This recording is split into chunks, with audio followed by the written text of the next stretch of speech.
way up shallow on the bank, but also finding those schools of bait out, 40, 50, 60 feet. Now, what that's doing is obviously that's just going to spread out all the predatory fish, your trout, crappie, and bass. But in turn, that'll give you a lot more options to, figure out how you want to target those fish. Now, me personally, I'm catching fish both deep and shallow. Depending on, I try to find how active both deep fish and shallow fish are. But if you were wanting to go up there and catch fish, my best advice would be to run as much water as you can. You can throw a worm or you can throw just assorted shad bait. Personally, I've been using a lot of, underspins, LV500s, jerk baits, and, go through as much water as you can until you find something active. Get bit and fish that area, and oftentimes right now there's going to be a pile of fish in one little spot. Down in the Delta, you went over to the Liberty Island area looking for stripers. What'd you find? Well, kind of the same thing everybody else has been finding on that part of the world.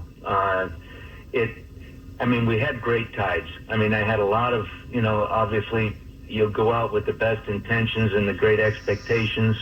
Had some phenomenal incoming tide.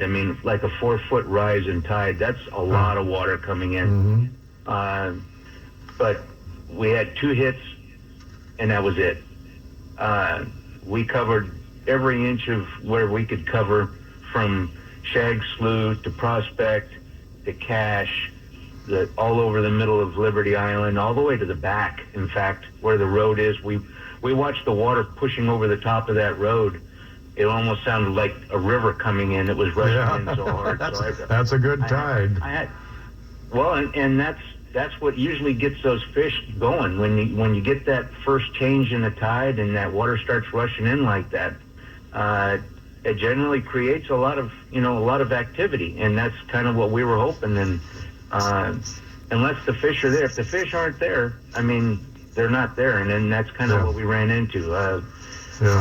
They just haven't pushed up in there like they usually do this time of year. Water was nice and cool. The water was 57, which is cooler than I've seen it in a while up there. But I still tell people the San Joaquin side's probably your best bet right now if you're trying to catch stripers.